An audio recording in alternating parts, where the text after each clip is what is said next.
Welcome to Media and Monuments, presented by Women in Film and Video in Washington, D.C. Media and Monuments is conversations featuring industry pros speaking on a wide range of topics of interest to media makers. In this day and age, social media engagement is a must. I'm your host, Candace Block, and in today's episode, I have the pleasure of sitting down with social media star, Austin Maguire. Austin is an LA-based comedian, writer, and actor. They quickly grew in the digital scene on TikTok and Instagram through their comedic content and have continued to grow their online presence, currently sporting over 645,000 followers on TikTok. Best known for their English teacher videos, Austin creates content ranging from annoying characters to observational and situational humor to improvisation and impressions. Welcome to the show, Austin. Hello, thank you. Happy to be here. Thank you for having me. Yeah, this is exciting. Before we get into social media specifically, tell us a little bit about your background and what led you to performing and creating content in general. I mean, you're an actor. Is it something that you've always wanted to do? Like, how did a little bit of your background and then maybe what led you to the online platform? I grew up textbook theater kid. I always loved performing as a child and sort of always knew that that's all I really wanted to do in this lifetime. I grew up sort of as an academic, even though what I wanted to be doing really full time was like performing and being creative. My aspirations were always just sort of like live my life creatively and make my living via my creativity and through art. But of course, I grew up with social media. You know, I got on Instagram in middle school. I got on Facebook in elementary school. Everything was sort of building and growing as I grew. And then the concept of being like a YouTuber and all that stuff like came out right around when I was in middle school and high school. And I definitely looked at that as something I wanted, but something I wanted in relation to all the other things I wanted, like to make music or to perform on stage or to be in movies or to write movies, you know, or to write music. It's sort of all part of the larger vision of what I've wanted, which is just like to live creatively. I'm sure it helps that you're Gen Z as well. As you were saying, everything kind of comes up. So for people listening that don't know, you're about to be 24. Yes. So you're young. Yes. So social media, do you think it's second nature for your generation and all of that? And does that mean that you think people naturally will always do something kind of social media related? For me, it's definitely second nature. I wouldn't say that it is for everybody based on age, but just if that's what you're doing all the time, you know, because I do have friends my age that are not on social media really at all. They would not know where to begin for creating content. I don't know if everyone really wants to create content for the purpose of building an audience rather than just documenting their life. I do think it is a cool way to see how you've grown over time. So I don't really see it going anywhere. And I feel like more and more it's just more intimately integrated into our daily life. So I don't know. I think so. I mean, as people continue to grow up with it, I don't see why they would move in any other direction.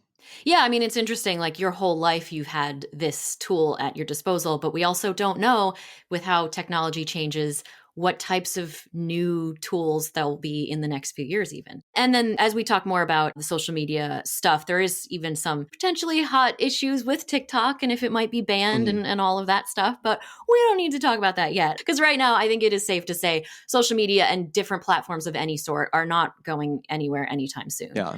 So yeah, you are originally from Cleveland, but you are now based in LA. Yes. When did you feel that move was needed for you and your personal journey? Oh my God. The move here is a crazy story.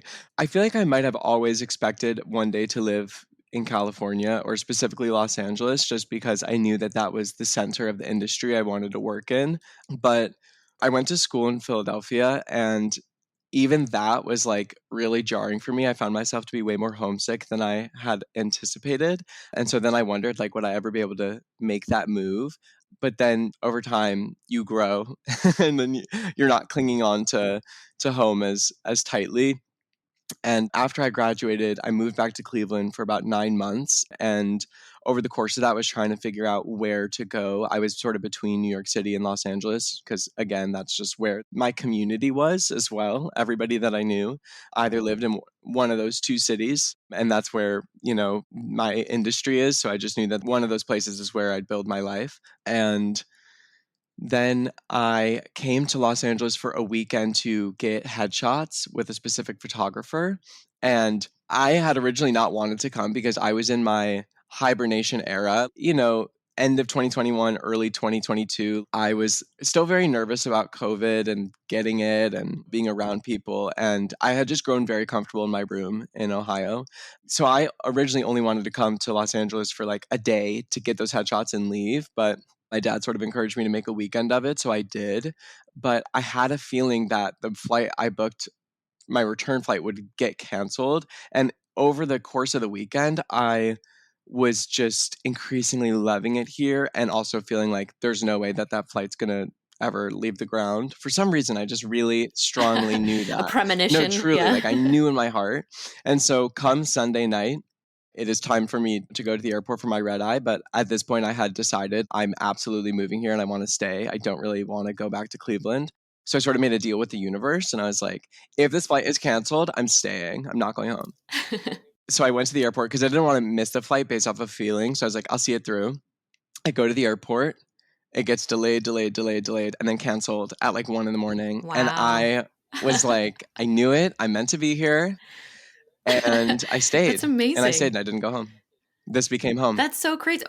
I'm sure you maybe popped back to get some things, but not for like not until maybe 4 months later. Wow. I just stayed until the next time it would have made sense for me to visit. Well, I guess it was truly written in the It stars was written for in you the to do what you're stars. It was doing. meant to be. I was like, I trusted the universe, trusted the good feelings, and I landed here. And yeah, I'm very happy here. So I'm very glad that I took that trip. That's an awesome story. I mean, that's a really cool one. I'm glad we got to hear Oh it my because God. that's a special story. Thank you. So, all right. So where you are now is a performer with a lot of success on social media. So for any of our listeners who don't know, can you just give us a sentence or two of what TikTok is? Oh yeah. TikTok is a short form video app essentially. Really actually it started as the main focus was audios. And so that's why so many of the trends on the app are audio based trends because it is an audio based platform. However, the content originally actually was only up to 15 seconds, but now you can go all the way up to 10 minutes. But it is a short form social media platform. Yeah. And it's, consumed right there on your phones. People have it everywhere. So that's one thing that I kind of want to dive into a little bit later about the specifics of stuff because social media is different than traditional content creation in that I remember the days of getting adjusted to a more landscape profile to a more portrait style with all of the phones and everything. Yes. So that's interesting. We can get into some of that in a bit, but just in general, like how often are you filming new content? Is it something that you want to make something new every day? Do you clump it up and then schedule it out and do a few things at once? Is it just based on inspiration? Do you have a schedule? What is that? Different eras have called for different strategies or approaches. Currently, I tend to let sort of inspiration strike when it strikes and then get all of it out and then sort of schedule it out once I've filmed everything and just edit it over time. Because really, filming takes little to no time at all compared to editing, depending on what the video is. The only time filming takes a while is if I'm not happy with the take and I do the same thing over and over and over again. But that sort of sucks the life out of the video anyway, so I try not to do that. But yeah, Right. I generally try to let inspiration be my guide and then film as much as I can, edit it as quickly as I can, and just sort of schedule it out from there. Is there a pressure to have a certain amount that comes out somewhat regularly? With social media, there's kind of an expectation that if you let things go dormant for too long, people kind of lose interest or go somewhere else. Yeah. I try not to fall under that pressure. I will say I always try to post 2 Instagram reels a week because I think it sort of is platform specific where you need to be whatever level of consistent, because Instagram is a community based app. Like it is an app for people to share stuff to their followers. It is nice to have a regular schedule. TikTok is a discoverability based platform, so it almost doesn't matter when you post because there's no guarantee that that's even going to your followers anyway. So you're just sort of Interesting. posting it and hoping that the For You page and the algorithm picks it up and brings it to whoever it's going to bring it to. So I'm less focused on any regularity in my cadence on TikTok, than I am on Instagram, for example. But I've done a lot of different cadences. Like I've done daily, I've done multiple times a day, I've done a couple times a week. I've taken months off at a time. I try to keep it fun. And so when it's fun, I just keep going, going, and going. And when it's not, I take a break. It's a very healthy way to do it. Yeah, you have to take care of yourself.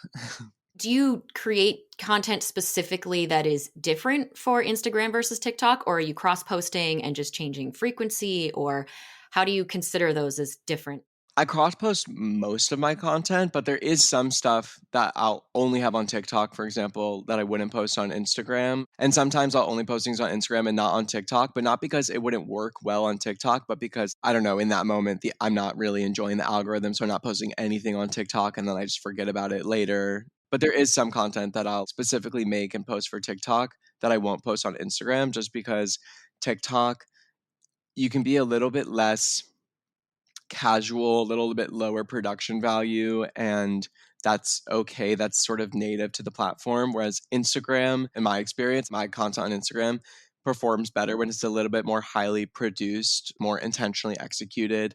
So there is some stuff that I make specifically with Instagram in mind, but then will post on TikTok. But there is some stuff that I just quickly make and post on TikTok and never even think about putting on Instagram because it's just not sort of within what I do with my content on that platform.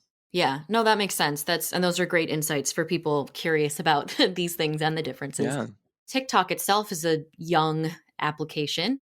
Instagram and other things have been around for longer. Do you remember when your first kind of viral thing kicked off, or when you started really growing these followers? Do you remember what it was specifically or when? Yes, totally. My journey on TikTok has been really funny because the whole thing was so unexpected. Didn't even really know what the app was. I was sort of unfamiliar with it. I had heard whispers and rumors about it here and there, but I wasn't totally sure what it was.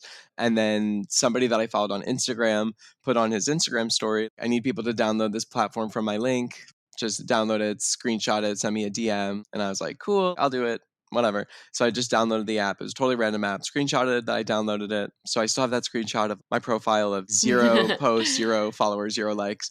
And I was just like, what is this? And I was just sort of scrolling. And this was June of 2019. This was the end of June of 2019. So way before the platform was what it became. And I was scrolling and I found myself like totally dissatisfied. It was just mainly high school age students lip syncing or doing dance trends. And that's just sort of, Mhm. that's not what I want to consume personally. It's just not my vibe. So I one day logged off and was bored and wondering like, well, what am I looking for? Like what kind of content do I want to be seeing that I'm not seeing? And then I immediately just started filming it.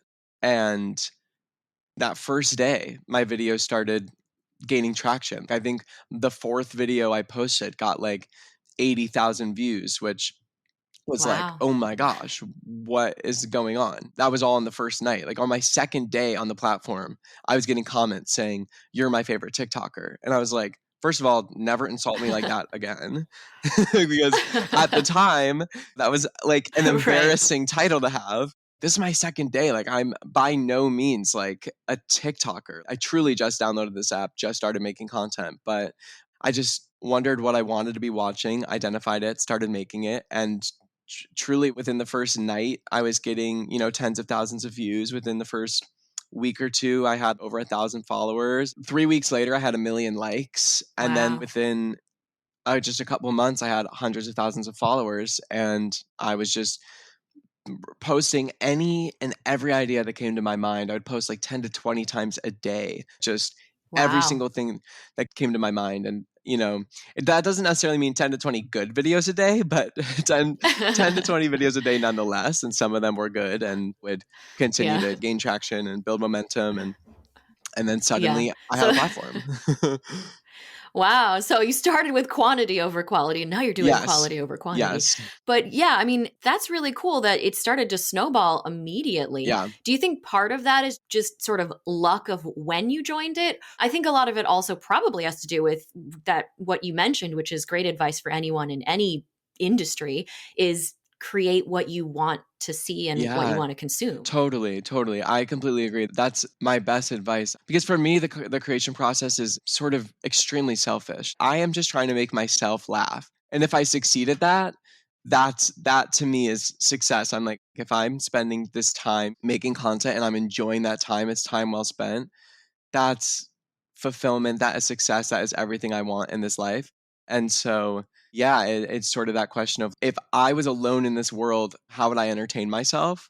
That is sort of the question I answer with my content. And then I put that out there. And usually, if you like something, at least one other person on this planet is also going to like it. So, Hmm. and if you get lucky, a lot of people will. But I do think Well, and there's part of also it was a the time. genuineness. Oh, yeah. Well, I do think part of it was the time because it was so early on the platform. If I posted a video that got like a million views then, I would gain like 50,000 followers that day. Whereas now I can post a video that gets a million views and I'll gain maybe like 300 or 400 followers. It's different now than it was in terms of Hmm.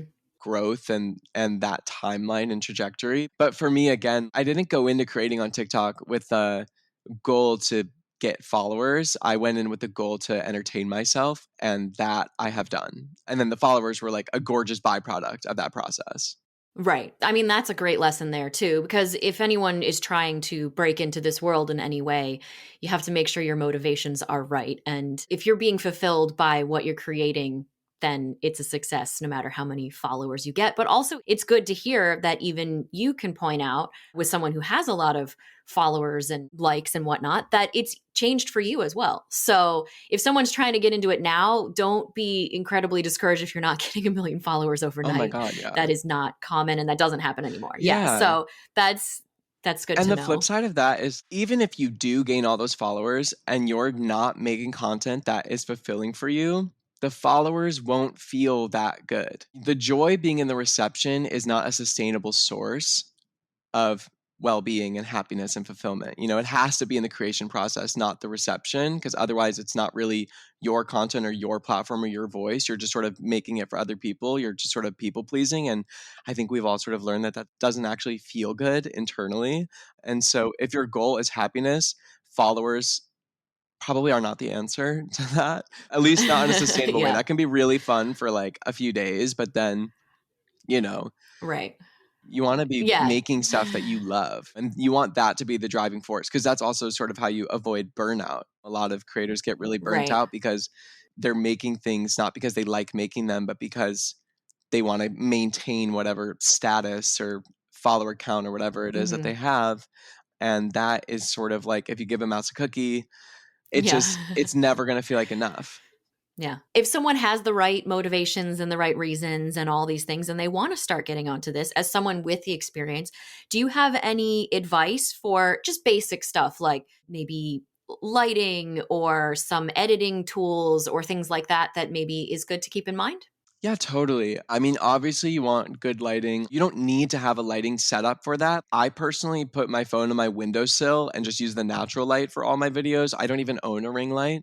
So you don't need to have any professional equipment for that other than the sun. We have a gorgeous source of light all day. But for editing on your phone, I find CapCut to be the easiest platform, and it's like TikTok's editing app. ByteDance owns it, and ByteDance is the parent company of TikTok. It's a very easy editing software, in my opinion, and also just keeps everything on your phone, which for me is best because then you're not compressing things from device to device. But yeah, just high quality video. Like I use my iPhone camera. I do everything on my phone. It's simple production. I will recommend an iPhone for that.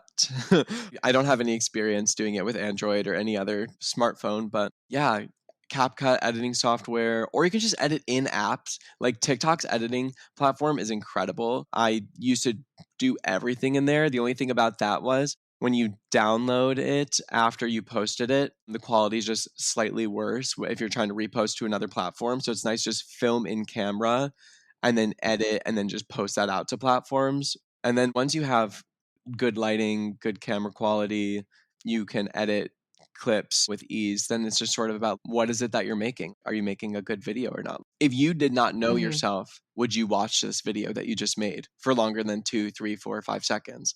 If the answer is yes, Right. incredible. If the answer is no, someone else isn't going to watch it either.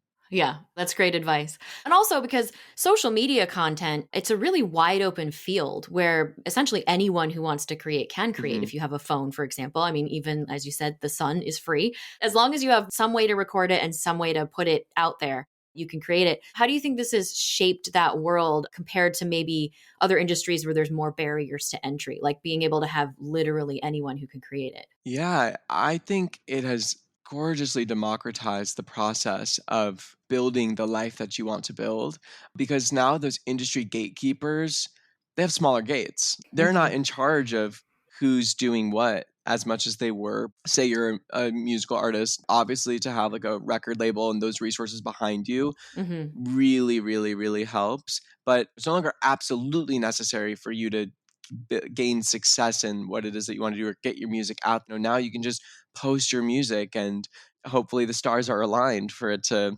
reach whoever it's meant to reach. Yeah. What's really nice about social media, and even as I'm working with other people or doing other forms of media, what's really cool about having my own platform is that it is 100% up to me. Like, it is only up to me Hmm. if a video is good enough to go up or not. You know, I don't have to get approval from anybody. As long as it's within the community guidelines of the platform, I can post it and I can believe in it. Hmm. And that's all that it takes rather than going through whatever process it has to go through to be approved by Yeah. people and networks and standards and practices and et cetera. This is just me, unfiltered. And that is really, really nice to have. And I don't know if creatives have had that as much before or how that looked, but now it's social media and that is incredible in my opinion. Yeah, and it's great because people can put themselves out there and it's a test where if it gets good reception, that is maybe something that can be noticed. There's always been issues of certain media not being inclusive enough in different ways Mhm. or embracing enough voices and perspectives. And if everyone can create something,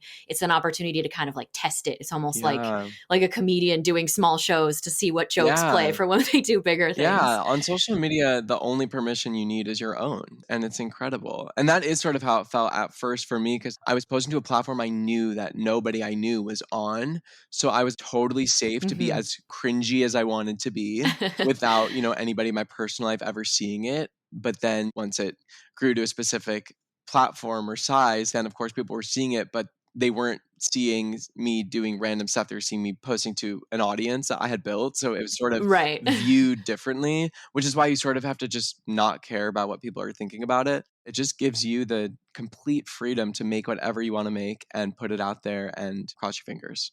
Hmm. Well, speaking of that content, we said at the beginning one of your best known characters is an English Yes. teacher, and you do a lot of comedic videos and parodies and Yes. things like that. Is that English teacher based on any one person or a compilation of people? And then also, when did you realize the power of the sweater Oh wrap? my gosh. So that is an excellent question. So I was about to get into the shower one morning and just on my floor, I saw that black cardigan that I think my mom had gotten me for Christmas. I don't think I had ever actually worn it, but I saw it on the floor. I think tags and everything, and like had like a "That's So Raven" flash of like, although I wasn't seeing the future, seeing the past. I had one English teacher in high school specifically. Her name is Mrs. Clamp. She was the best. Absolutely love her. Still am in touch with her. But she specifically would always wrap her cardigan like that. And, my friends and I would always sort of like physically imitate that movement because it is just such an iconic movement. And I didn't realize that was something that other English teachers did. That was just something that I knew Mrs. Yeah. Clamp did.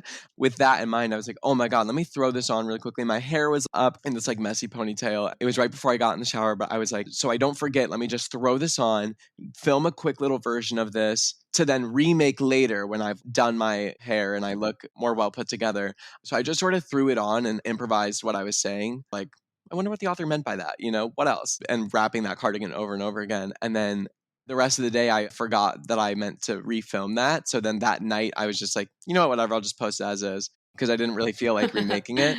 And then 30 minutes after I posted that, Mrs. Clamp DM'd me on Twitter being like, I just saw your video. I only wrap my sweater so many times because this school is so cold. And like, she really got a kick out of it, which I appreciated because I absolutely love her. I'm paying homage to my teachers. Like, I really love them. And it's an appreciation. I'm not mocking or making fun, like, in any malicious way. I totally love them. And some of them, will Hmm.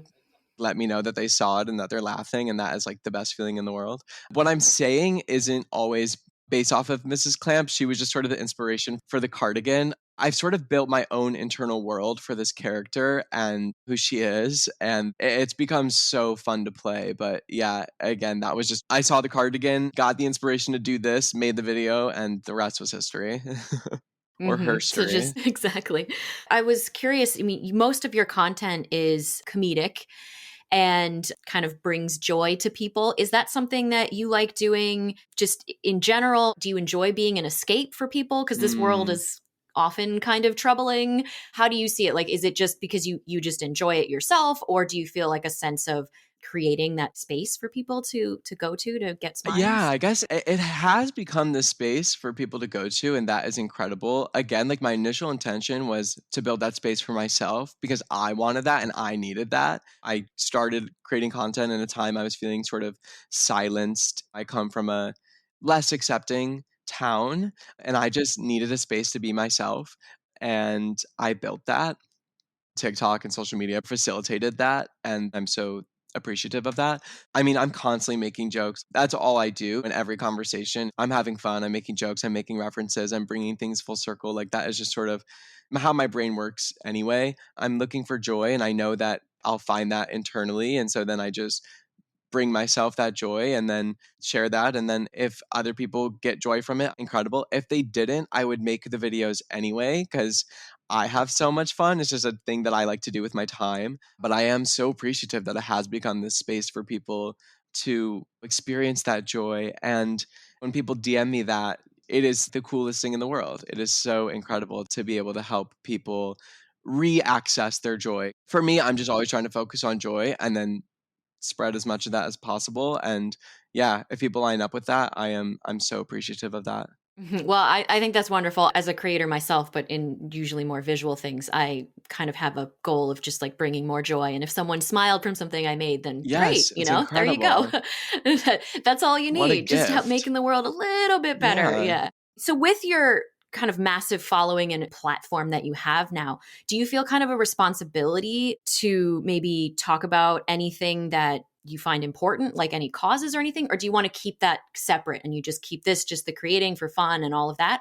Or do you think you can maybe use this bigger voice that you have now? Yeah. There was a time when I felt really, really called, I must utilize my voice. And a lot of my content at that time was actually political, still mainly comedy focused. And what you're doing now is just doing your own authentic story. And that's your journey right That's now. my journey And right now. and exactly. So yeah, where do you ultimately kind of see this type of success springboarding you to, or what are your goals? Because you're a performer. I would imagine you are doing things beyond these social media platforms as Yeah, well. yeah. I'm somebody that plans to do everything. Like, life is too long to not do everything I want to do. So that includes making content. And I feel like that's something I'll always want to continue to do because, again, it's a place where I have just complete freedom to do whatever I want and make whatever I want whenever I want. And that is so wonderful. I also am auditioning as an actor. I'm applying as a writer and writing for TV, writing for film, writing articles, memoir. I do love creative nonfiction writing, music as well. I sing and I write music, and I want to start putting that out soon. For me, I want to do it all. I'm a terrible painter, but I'll probably make some paintings anyway. I just sort of want to create things and put as Yeah. much out there as I can and as I'm inspired to. Content is definitely a part of that. And then I also do want to work in more traditional media as well. And who knows, maybe then there's an entire different sector of media that's going to come out in the next 10 years, and then I'll create on that as well. But yeah. Exactly. Yeah. Well, you are definitely a natural performer, entertainer, Oh, creator, thank all of you. that. It's pretty obvious to see. And all of the positive feedback you have received online is definitely proof that you are doing what you're meant to be Oh, doing. thank you. We've definitely covered a lot. I would just like to say we're going to obviously put your handles and things in the show notes, but if you want to just let everybody know where they can follow you and if there's anywhere else besides TikTok and Instagram that you want to shout out for people to learn more about you and your projects. Yeah, my handle, my @ on everything is Austin_Maguire. Underscore is my middle name at this point. I post my content on TikTok, Instagram, Facebook, and YouTube Shorts. So I post it everywhere. A lot of it is the same content. So if you use one more than the others, like, you won't miss too much. But I do recommend checking in everywhere because sometimes I'm more consistent randomly on other platforms. That's currently where you can find me, at Austin_Maguire. That is me. Awesome. Well, I know I already follow and enjoy your content. I hope everyone listening checks you out. It is entertaining and fun and enjoyable stuff. So I can't imagine anyone not liking it. So definitely check out Austin, everyone. And thank you so much for chatting with us today about this whole world of social media content creation. Of course. I'm so happy to be here. Thank you so much. Thank you for listening to Media and Monuments, a service of Women in Film and Video in Washington, D.C. Please remember to review, rate, and subscribe wherever you listen to this podcast. For more information about WIF, please visit our website at WIF as in Frank, V as in Victor.org.